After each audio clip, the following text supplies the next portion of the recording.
Mr. President, Senator from Illinois. good news to report to my colleague from the Commonwealth of Kentucky. Gallon of gasoline on the way to the airport this morning, $3.46 a gallon. I wish it were lower, but we've made progress from the days when it was over $5. We're moving in the right direction. And incidentally, this president has created more jobs than any president in similar period in the history of the United States. Do we have challenges? You bet we do. But to write this administration off as unproductive is to ignore the obvious. We came out of this pandemic, and when we did, we faced the problems that nations around the world were facing. Literally, could we deal with inflation? Demand was pent up, and it overwhelmed the services and goods that were available, and inflation started to rise. It took its toll, still does, on American families. But to ignore what we've been able to do is to really turn our backs on reality. What about that rescue plan, the American Rescue Plan? I remember it, and I remember there wasn't a single Republican voting for it. Almost 20% of the American Rescue Plan went to state and local governments to deal with issues like crime, to make safer streets and safer neighborhoods for Americans across the board. That's the kind of money well spent. And yet the Republicans wouldn't give us a single vote, and you heard the senator from Kentucky deriding it at this moment as a waste of billions of dollars. It's money well spent, and I found out personally, firsthand, when I went back in my state over the August recess. I didn't just confine myself to the blue areas of the state, and there are big ones and big part of our state, and I'm happy to visit there. I went to some of the redder sections of our state, the areas that voted for Donald Trump in the last election over Joe Biden. I don't do particularly well there either, but I wanted to visit with them, and I felt that there were things I needed to learn about what families and communities were facing. I went to Herrin, Illinois, the southern part of our state, where my family has its roots. And I went to the Southern Illinois Healthcare, which is a major healthcare consortium serving most of downstate Illinois, rural, small-town America, struggling with providing professional medical care, but doing a fine job. We have something called congressionally directed spending now, used to be known as earmarks. I'm unapologetic about it. I believe that if you make a public disclosure of these earmarks, to justify them, taxpayers understand this is federal money being brought home from Washington to their states and communities where it's needed. So I went to Herrin, Illinois, where we were able to announce an earmark of $1 million, which is going to provide for about half the cost of a new physical rehab facility. Critically important. I met some interesting people there. I met a little fellow, 4 years old, who was a victim of cerebral palsy. His name was Maverick. Maverick had a big smile on his face, was there at the rehab center to introduce me to the nurse that's been working with him. Strong, courageous little fellow, the pride of his family, the kind of courage he's showing. Now he has a rehab facility that is world-class in his region, in his neighborhood. The alternative, drive to St. Louis. You hear that over and over again in that part of the state. We just don't have it here. We have to drive to St. Louis. When it comes to rehab services for Maverick, kids like him and adults as well, they now have a fighting chance to get something local. And let me add, another fellow was there with the name of Riley Baird. Riley's a high school student, and he's an amazing kid himself. He's a Boy Scout, and I used to be a Boy Scout a long, long time ago. He had that sash with all the merit badges on it. I think I had 5 of them when I finally quit. He must have had 50, maybe 100. He had them all on his way and passed as an Eagle Scout. He decided to make that rehab clinic his project.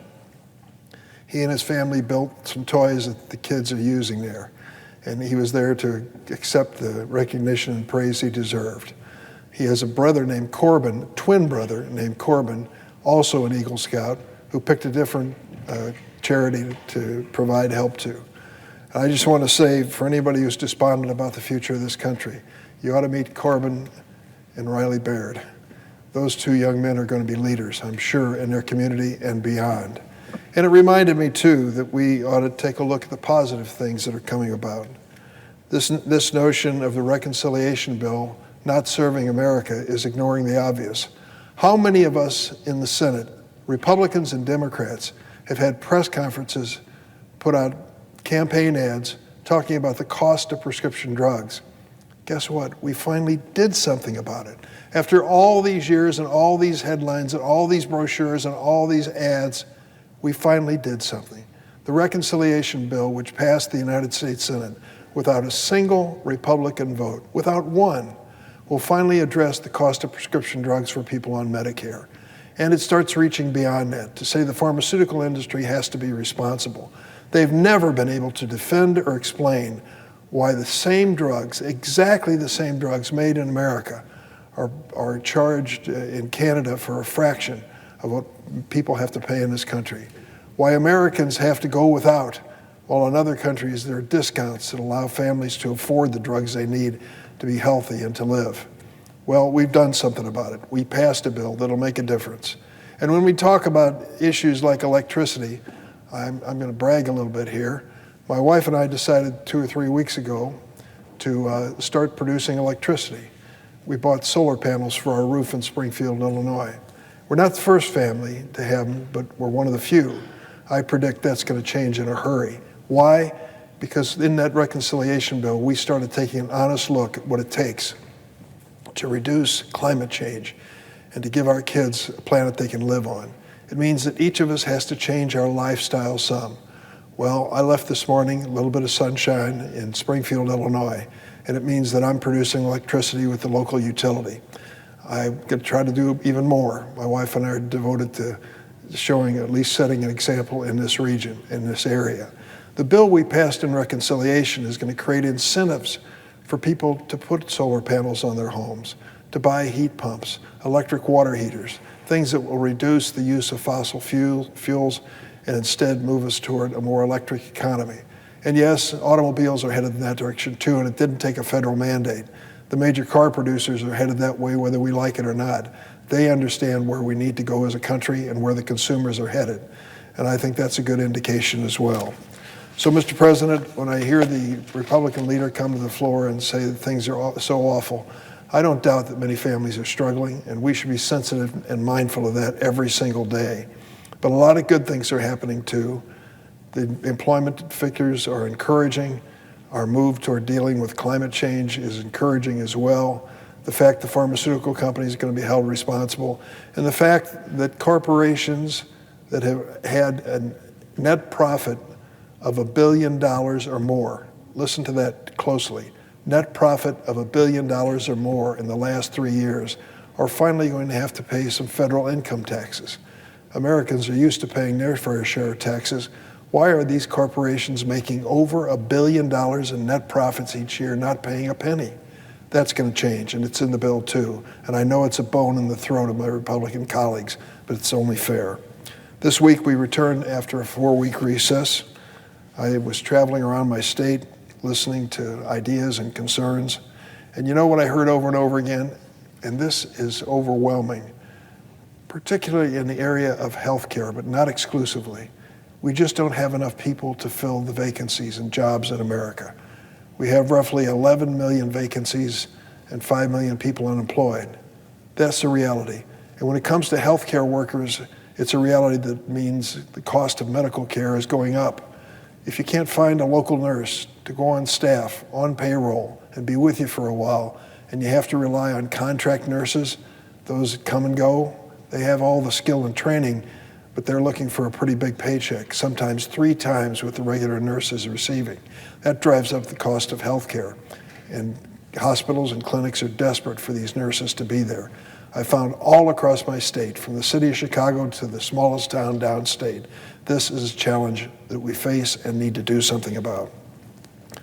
But people over and over again, despite what we saw in many of the reports on television, really do still love this country. They're concerned about the divisions we see every single day. America has always been a can-do nation.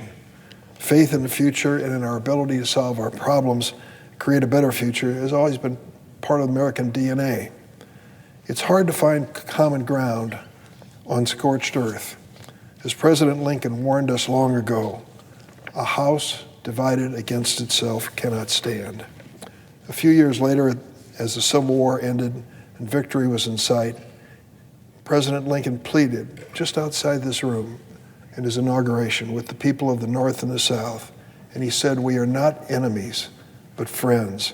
We must not be enemies." He said that after the deadliest war that America ever experienced. He knew that the work of rebuilding this battered nation and creating a better future could only be achieved if we were united, the United States of America. This week marks the 21st anniversary of the September 11th terrorist attack on America. I'll never forget that day as long as I live. I know, Mr. President, you won't forget it either, because it affected your state and many of the people that live there. Those who are old enough to remember not just the shock and grief of that day, will also remember the intense sense of national unity that sustained us through these terrible days and weeks that followed. We lost so much, but we found a common purpose. We understood that we are one nation, one people, with one destiny. We rise or we fall together. As the Senate returns to the work of legislating, I hope that we will remember Lincoln's plea that we must not be enemies. Politics is not war. It is where we resolve our differences without war in a democracy. People in Illinois are concerned about our state of the economy. They're worried about inflation. I understand that. They're also feeling something many haven't felt for a while, and that's hope. Why? Because of results. Inflation is, in fact, slowing. Gas prices are falling. $3.46 a gallon. I would have grabbed that a few weeks ago, and I hope we can go lower. Gas is down by more than $1.20 a gallon on the average since the start of the summer. Wages are up. People are back at work. We now have more than recovered all the jobs our economy lost in the pandemic. Our economy has added more than 10 million new jobs, including 600,000 manufacturing jobs under President Biden. We're investing in infrastructure. I remind myself over and over again, don't complain if construction on highways just slowed you down. You voted for it, Senator, and I'd vote for it again. President Biden said yesterday, Labor Day, in one of his speeches, that when we make this investment in infrastructure, a record-breaking historic amount, we will have the most modern infrastructure in the world. Now that's what a nation that's prepared to compete does. We passed the CHIPS Act to preserve America's global leadership in research and innovation, and to produce semiconductors and the jobs and industries of the future in America, not in China. As the president also said yesterday, why wouldn't it be in America? We invented the chip. Shouldn't we be leading the world still? Well, with the passage of the CHIPS legislation and a strong bipartisan vote on the floor, we are going to reclaim that lead. We passed the Inflation Reduction Act, which includes the biggest ever investment in climate change and climate resilience. It'll reduce inflationary pressure by cutting energy costs now and in the future, and it also reduced the cost of prescription drugs. We're investing in the American people and the basics of a shared, sustainable economic prosperity. Oh, one footnote that's well worth mentioning. The federal deficit will shrink by $1.7 trillion this year. All of the things that I've mentioned, all of the criticism we hear from the other side of the aisle, and the deficit's going down. Nearly all these economic prosperity proposals were passed with Democratic votes only. CHIPS was an exception, infrastructure an exception, but the American Rescue Plan and the Inflation Reduction Plan were strictly Democratic votes. It's our hope that our Republican colleagues will now join us and help us get back to work in fighting the common challenges facing our nation. On another matter, Mr. President, I'd like to take a moment to speak about one of my highest priorities as chair of the Senate Judiciary Committee, the confirmation of highly qualified judges. This is one of the great shared successes of President Biden and the Senate Democrats and Republicans who have stood with us on some key votes. As of today, the Senate has confirmed 76 judges to lifetime positions during this 117th Congress. That figure includes Justice Ketanji Brown Jackson, outstanding jurist, the first black woman to serve on the United States Supreme Court. I would just say that I've been in politics most of my adult life. I did not appreciate the impact that the selection of this African-American woman would have on the people I represent. Some of the toughest, hardest bargaining African American women that I know in politics have come up to me and in a moment broken down in tears to thank me for President Biden's leadership and the fact that the Senate approved this new justice. It means that much to them. Her historic confirmation is a crowning achievement in our efforts to build a system of justice that works on behalf of every American. Outside of the Supreme Court, as I mentioned, the Senate has confirmed an impressive number of federal judges, 18 circuit court nominees, 57 district court nominees. Why is that important? Because the vast majority of cases don't make it to the Supreme Court. They're resolved by judges like these nominees at the district and circuit court level. Look at the most recent ruling yesterday in terms of the judge in Florida and the special master that's been appointed for the records that were removed from Mar-a-Lago. That judge made a critical and historic decision. The judges we're approving are in the same position to do that. And with each one of the judges, we've confirmed the American people can trust that they will apply the law to the facts, follow the precedent, and defend the rule of law. Now, these 76 judicial appointments are more than a statistic. With each confirmation, the Senate has taken a crucial step toward ensuring diversity in our federal judiciary. President Biden, Senate Democrats have made it a priority to elevate judicial nominees from demographically and professionally diverse backgrounds. Many times, Republican senators have joined us in this effort, and I want to give them credit where it's due. And during the 117th Congress, we have shattered records when it comes to diversity on the federal bench. Of the 18 circuit judges confirmed by the Senate Democrats, 14 are women and 13 are people of color. And of the 57 district judges we confirmed, 42 of the 57 are women, and many represent historic first. The first Muslim American Article III judge to the first Latina Article III judge in the state of Illinois. We've confirmed a record number of nominees with experience serving not only as prosecutors, but also as public defenders, voting rights experts, civil rights attorneys. For too long, the perspectives that they represent have not been seen on our benches in federal courts. Thanks to President Biden's leadership and the work of the Senate Democrats, the federal judiciary now includes many dedicated public servants who will help bring balance to our nation's courts. And let me quickly add, some of the votes, the key votes, came from a handful of Republican senators who have looked at these nominees in an honest fashion. Every one of these jurists is highly qualified and ready to serve our nation and the American people. That's a welcome shift from the previous administration, which often advanced nominees who simply checked the box Federalist Society. Thankfully, the judges taking the bench under President Biden are impartial and even-handed. All of them have and will continue to administer equal justice under the law. Later today, we will add, I hope, one more name to this impressive roster. The Senate will vote on the nomination of Judge John Lee, who was selected for an Illinois seat on the 7th Circuit. If confirmed, Judge Lee will be the first Asian American judge ever to serve on the 7th Circuit. His confirmation will mark yet another stride toward building a judiciary that reflects the diversity of our nation. Judge Lee was born to Korean parents in Germany. His father was a coal miner. His mother was a nurse. He arrived in America at the age of 4, settled with his family in a one-bedroom apartment in the Albany Park neighborhood of Chicago. It wasn't easy starting off kindergarten in a new land, but Judge Lee said he found the support of a nurturing community of classmates and teachers. He quickly learned English, excelled in school, graduated magna cum laude from Harvard College, cum laude from Harvard Law School. He began his legal career as a trial attorney in the Environment and Natural Resources Division at the Justice Department before working in private practice in Chicago. His practice focused on complex litigation, including antitrust and intellectual property. In 2011, President Obama nominated Judge Lee to be a district court in the Northern District of Illinois.